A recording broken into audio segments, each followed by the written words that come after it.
Jemaat yang dikasihi Tuhan Yesus Kristus, kebaktian kita ini mengambil tema memberitakan karya Allah.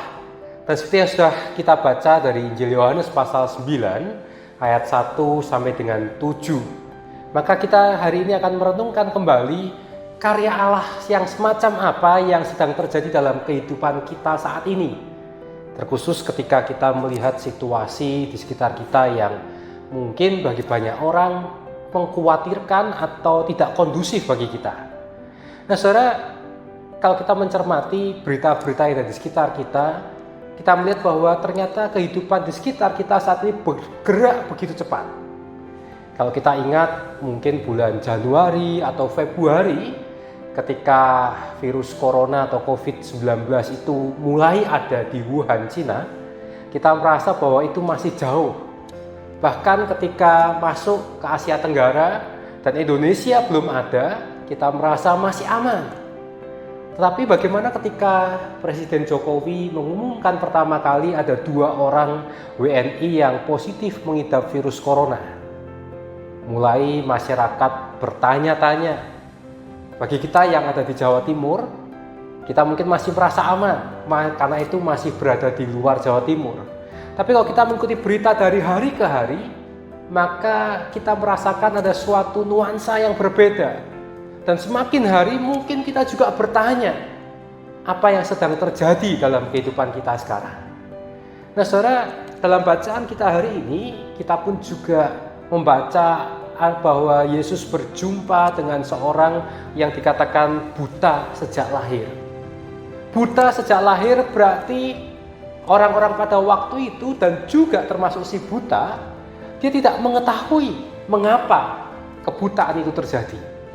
Dan bukankah peristiwa-peristiwa dalam kehidupan kita adalah hal yang mungkin tidak bisa kita ketahui dari mana itu berada, kapan itu terjadi. Kita tidak tahu akan segala sesuatu yang mungkin terjadi dalam kehidupan kita. Nah saudara, ketika kita tidak mengetahui akan apa yang terjadi dalam kehidupan kita, apa yang kita lakukan? Kalau dalam bacaan kita, ketika orang buta sejak lahir itu datang kepada Yesus, maka pertanyaan para murid pada waktu itu adalah, Rabi, siapakah yang berbuat dosa? Orang ini sendiri atau orang tuanya sehingga ia dilahirkan buta? Pertanyaan ini adalah pertanyaan yang sangat wajar ada dalam kehidupan orang-orang Yahudi pada waktu itu. Ketika ada orang yang sakit sejak lahir, mengalami kebutaan, maka mereka langsung berpikir dosa siapa. Nah saudara, kadangkala kita pun juga memiliki sikap yang sama. Ketika ada situasi yang tidak mudah untuk dijelaskan, maka kita cenderung mencari siapa yang bersalah. Atau mungkin kalau kita sudah mencoba mencari solusi sedemikian rupa, kita mungkin berdoa kepada Tuhan dan persoalan kita tidak kunjung selesai, kita pun juga mungkin terbesit dalam pikiran bertanya, dosa siapa kalau persoalan ini sampai terjadi dalam kehidupan kita. Nah saudara, ketika itu yang terjadi, maka bagaimana respon kita? Ketika kita memiliki pikiran segala sesuatu yang terjadi karena dosa seseorang atau mungkin karena dosa kita, maka kita pun akan selalu terpuruk dan kita berputar-putar pada persoalan yang ada. Akibatnya kita lebih fokus pada persoalan-persoalan dan persoalan sehingga kita lupa bahwa di balik itu semua ternyata ada suatu kuasa yang jauh lebih besar dibandingkan persoalan yang sedang kita hadapi. Kalau kita lihat di sini, para murid sebetulnya mereka sudah menyaksikan mujizat. Mereka sudah menyaksikan karya-karya yang dikerjakan oleh Yesus. Mereka melihat, menyaksikan dengan mata kepala mereka sendiri. Tetapi ketika orang buta sejak lahir itu ada di hadapan mereka dan berjumpa dengan Yesus, rupanya mereka lupa dengan karya Tuhan. Saudara, ketika kita saat ini diperhadapkan dengan situasi yang tidak mudah, dan kita kalau melihat berita-berita di media massa kita, Memang tidak dapat dipungkiri media massa kita ini bicara tentang COVID-19, virus corona, seringkali yang dikedepankan adalah jumlah yang positif bertambah. Yang dikedepankan adalah persoalan-persoalan, kekhawatiran-kekhawatiran, bahkan ada ancaman nanti kalau sampai Indonesia mengalami lockdown dan sebagainya. Itu yang mulai diberitakan. Saudara, tidak dapat dipungkiri sebagai manusia kita pasti khawatir. Kan tetapi apakah tidak ada berita lain di balik itu semua? Kalau kita mau melihat, saudara, ternyata sebetulnya ada kisah-kisah lain, ada karya-karya Tuhan yang sedang Tuhan kerjakan dalam kehidupan kita saat ini. Kehidupan pribadi, keluarga, bahkan gereja, dan juga kehidupan bangsa Indonesia. Nah, saudara, kalau kita lihat di sini ketika Yesus diperhadapkan dengan pertanyaan siapa yang berbuat dosa, rupanya dia tidak terjebak dengan menjawab pertanyaan itu. Dia tidak terjebak untuk melakukan retorika pengajaran, tapi apa yang Yesus lakukan? Yesus mengatakan dalam bacaan kita, Injil Yohanes ayat pasal 9 ayat 3, jawab Yesus, bukan dia dan juga bukan orang tuanya, tapi karena pekerjaan-pekerjaan Allah harus dinyatakan di dalam dia. Yesus mengatakan pekerjaan-pekerjaan Allah harus dinyatakan di dalam dia.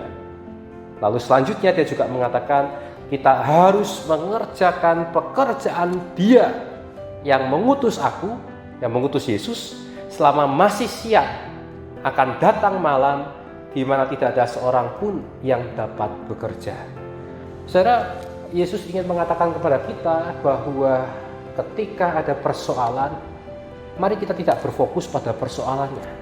Tapi marilah kita bertanya, apa yang sedang Tuhan ingin kerjakan dalam kehidupan kita melalui persoalan yang ada. Marilah kita berpikir apa yang sedang ingin Tuhan lakukan dalam kehidupan kita, apa yang ingin atau apa yang dapat kita lakukan mewartakan karya Allah Bapa yang mengutus Yesus dalam dunia ini. Dan karya itu oleh Yesus dikatakan, mari kita lakukan selama masih siang, akan datang malam di mana tidak ada seorang pun yang dapat bekerja. Saudara, berarti ini adalah suatu kemendesakan. Yesus tidak mengatakan lakukanlah nanti atau lakukanlah di kemudian hari, tidak. Tapi Yesus mengatakan lakukanlah selama masih ada siang dan akan datang malam. Berarti waktunya singkat. Nah, saudara, kalau kita mencermati situasi yang ada di sekitar kita saat ini, maka kita mungkin bertanya, apa yang bisa kita lakukan? Khususnya terkait dengan peristiwa pandemi COVID-19. Saudara, kita yang sudah melakukan isolasi mandiri atau yang memakai bahasa self-lockdown, atau kita hidup stay at home, ada ritme kehidupan yang berubah dalam kehidupan kita. Yang biasanya kita bekerja, keluar rumah, anak-anak sekolah, tapi sekarang mau tidak mau kita harus bersama dengan anak-anak kita. Atau mungkin kalau ada orang tua yang selama ini pernah tidak suka kalau anaknya dimarahin oleh gurunya, tapi sekarang ketika kita bersama dengan anak-anak kita pun tidak dapat dipungkiri bisa marah, kita bisa merasa, oh ternyata dampingi anak saya itu seperti ini. Ya minimal Bapak Ibu Saudara bisa merasakan apa yang dirasakan oleh guru dari anak-anak saudara. Kita yang selama ini mungkin suami dan istri, orang tua dengan anak jarang berkomunikasi, tapi ketika stay at home, mau tidak mau kita mulai berkomunikasi. Kita mulai lebih banyak mencari solusi dari persoalan yang ada. Saudara, bukankah hal-hal semacam ini yang sebetulnya karya Tuhan yang sedang dikerjakan dalam kehidupan kita? Tuhan sedang ingin ada pemulihan terjadi. Pemulihan tidak hanya secara fisik, kesehatan, Pemulihan tidak hanya karena sakit, pemulihan bukan berarti terus pandemi ini hilang, tapi pemulihan ini justru yang sedang ingin Tuhan kerjakan adalah pemulihan relasi dalam kehidupan keluarga kita. Pemulihan bagaimana kita bisa lebih memahami setiap anggota keluarga kita. Saudara-saudara kasih Yesus Kristus, bagaimana dengan kehidupan sosial kita? Ketika kita mungkin selama ini sering berjumpa dengan orang-orang di luar kita, tapi sekarang mau tidak mau kita harus hidup sendiri, dalam arti kita tidak berkomunikasi secara langsung, kita ada social distancing, ada menjaga jarak dan sebagainya, maka sebetulnya kita pun juga diajak kembali merenungkan bagaimana relasi kita dengan sesama kita.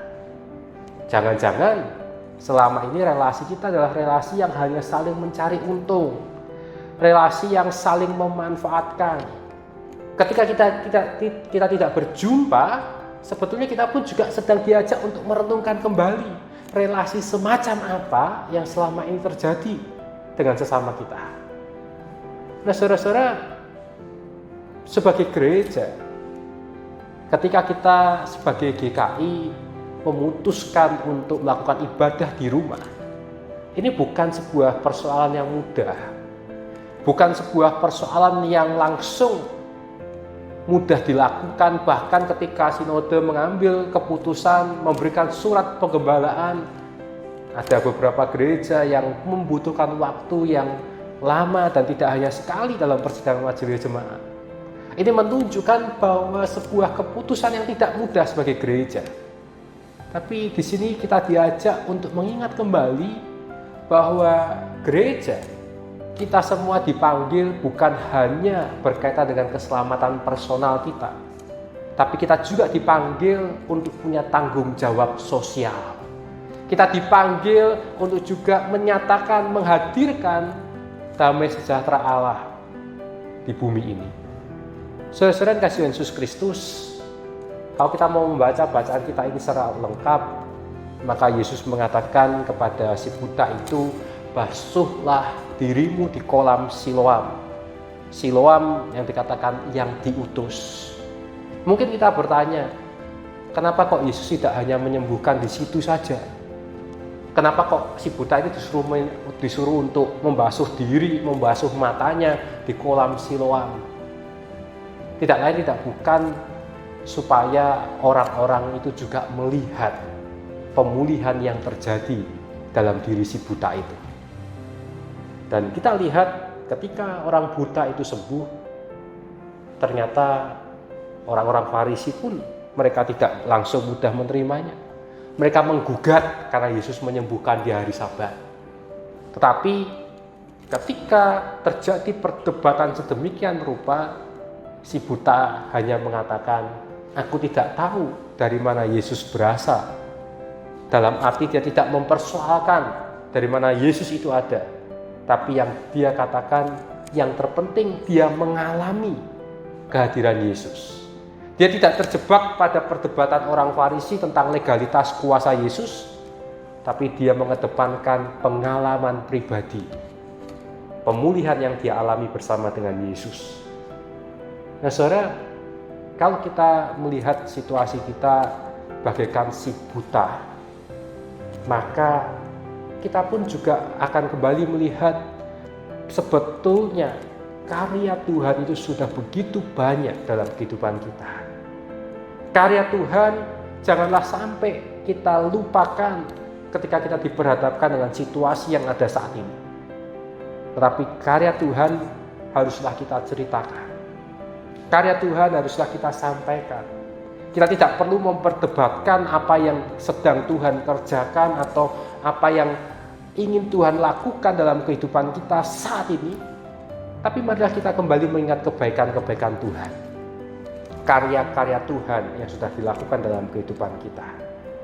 Oleh karena itu, ketika kita berdiam bersama dengan keluarga, ketika kita berada di rumah meluangkan waktu banyak bersama dengan keluarga kita, maka disitulah waktunya kita kembali mengingat kebaikan-kebaikan Tuhan. Dan ketika kita mengingat kebaikan Tuhan, kita punya tanggung jawab untuk memberitakan karya Tuhan. Bukankah sekarang kita sudah akrab dengan media sosial? Marilah kita warnai media sosial kita dengan hal-hal yang positif. Marilah kita mengisi percakapan-percakapan kita dengan hal-hal yang positif. Bukan hanya melihat korban saja, bukan hanya melihat berapa yang positif corona, tapi mari kita melihat di balik itu semua Tuhan bekerja. Ada tenaga-tenaga medis, ada orang-orang yang berjuang dengan sukarela untuk membagikan logistik-logistik untuk mengatasi pandemi ini. Itu semua adalah karya Tuhan.